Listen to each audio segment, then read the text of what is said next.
This is John Green with Advantage Development Company.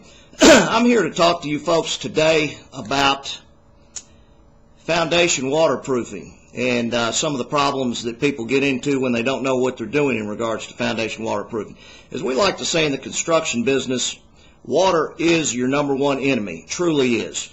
Whether you've got a plumbing leak or a foundation problem, water is your number one enemy. I want to talk about foundations a little bit this morning. When we put a foundation in, whether it's for a crawl or a basement, your waterproofing and associated activities to assure good drainage after the house is backfilled are very, very important. Number one, I guess we start off with the waterproofing material. You need to use the correct waterproofing material, and kind of like our roof segment, waterproofing materials are not created equal. You better understand which waterproofing material is the best, and your company that's putting it on needs to know exactly how high to apply that stuff. One of the common problems I see builders do is they don't apply the waterproofing high enough on the foundation walls, and you end up getting water leakage in, and that's a bad thing. So that's number one. Make sure you know what type of waterproofing material you need to use. Make sure you apply it high enough on your foundation, depending upon how much backfill you're going to use. Number two thing that we commonly see is that the footing drain is not properly installed. It's either not sloped properly around the house, or it's not sloped and daylighted out properly, so that if and when you were to get drainage water in that footing drain, it would drain off and away from the house.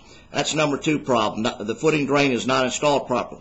Number three problem is the gravel and filter fabric on top of the footing drain is not installed properly, whereby you will get silting and pluggage, and then the footing drain is rendered useless. That's also a big problem.